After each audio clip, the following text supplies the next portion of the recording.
Evening স্ন্যাক্সে চায়ের সাথে chop বা পকোড়া পেলে বিকেলের আড্ডাটা চায়ের সাথে বেশ ভালোই জমে যায়।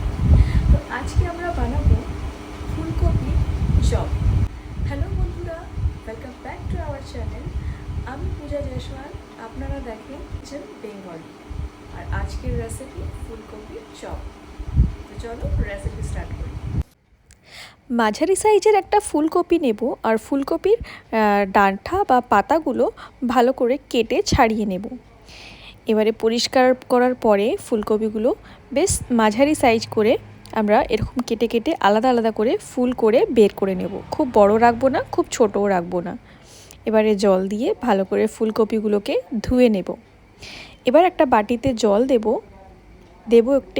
ওতে একটু নুন আর জলটাকে ফুটতে ছেড়ে দেবো। যখন জলটা ফুটে উঠবে, ফুটন্ত জলে ধুয়ে রাখা ফুলকপিগুলো আমরা ওতে ছেড়ে দেব।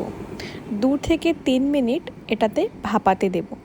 2 থেকে 3 মিনিট ভাপিয়ে গেলে আমরা এটাকে জল ঝেড়ে একটা প্লেটে তুলে রাখব। যতক্ষণ ফুলকপি ঠান্ডা হচ্ছে, এটা ঠান্ডা হওয়ার জন্য রেখে দেব। আর চলো ব্যাটারটা রেডি করে নিই। এখানে 1 কাপ মতো নিয়েছি আমরা বেসন, আর এখানে আমরা 1/4 কাপ নেব এখানে ময়দা। আর চপটাকে খুব ভালো ক্রিস্পি করার জন্য আমরা এতে দেব 1 বড় চামচ চালের গুঁড়ো। চালের গুঁড়ো দিলে এর ক্রিস্পিনেসটা খুব ভালো হবে। এবারে অল্প অল্প একটু জল দিয়ে এই 3টে মিশ্রণটাকে খুব ভালো করে একটা ব্যাটার রেডি করে দেবো, যাতে কোনো লাম্পস না থাকে। দেব স্বাদ মতো নুন, পিঞ্চ অফ খাবার সোডা। এখানে নিয়েছি আদা কুচি, রসুন কুচি, কালো জিরে, জোয়ান, হলুদ, গুঁড়ো লঙ্কা আর একটু হিং দিয়ে ভালো করে ব্যাটারটাকে গুলে নেব। এখানে দেব কাঁচা মরিচ। আপনারা যেরকম ঝাল পছন্দ করেন আপনারা নিজের স্বাদ মতো ঝাল দেবেন।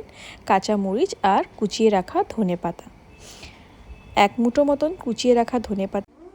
1 চা চামচ দেব এখানে চাট মশলা। আপনারা যদি চাট মশলা না থাকে, এখানে লেবুর রসও দেয়া যায়। ভালো করে গুলে রেখে মোটামুটি ফুলকপিটা ঠান্ডা হয়ে গেছে, উপর থেকে একটু ময়দা ছড়িয়ে দেব, যাতে ফুলকপির উপরে ব্যাটারটা খুব ভালোভাবে লেগে যায়। এবারে ব্যাটারের মধ্যে অল্প একটু চামচ রিফাইন্ড তেল দিয়ে আর ফুলকপিগুলো ডুবিয়ে ডুবিয়ে তেলের মধ্যে ছেঁকে নেব। এটা খেয়াল রাখবেন, তেলটা আগে খুব ভালো করে গরম করে নেবেন, তারপরে ফ্লেমটাকে একদম লো করে দেবেন বা 1 মিনিটের জন্য গ্যাসটাকে অফ করে দেবেন। 1 মিনিট পরে ওই তেলের মধ্যে আমরা ফুলকপিগুলো চুবিয়ে চুবিয়ে ব্যাটারের মধ্যে দিয়ে দেব। তারপরে ফ্লেমটা আমাদের একদম লোই থাকবে, আর লো ফ্লেমের মধ্যেই ফুলকপিগুলোকে একদম মুচমুচে করে ক্রিস্পি করে আমরা ভেজে নেব। ভেজে নেওয়ার পরে যখন দেখবেন বেশ ভাজা হয়ে গেছে, ক্রিস্পি হয়ে গেছে, তখন ভালো করে তেল ছেঁকে তুলে নেবেন একটা টিস্যু পেপারের উপরে। এবার যদি আপনার ফুলকপি ছাঁকা হয়ে গেছে আর ব্যাটার বেঁচে গেছে, তো তার মধ্যে কুমড়ো বা ঝাল পছন্দ করলে কাঁচা লঙ্কার চিরা দিয়ে ওই ব্যাটারের মধ্যে চুবিয়ে ভালো করে মুচমুচে করে ছেঁকে নিন। ব্যাস, এবার চায়ের সাথে মুড়ির সাথে বিকেলের টিফিন আপনার জমে যাবে। ভিডিওটা ভালো লাগলে একটা লাইক অবশ্যই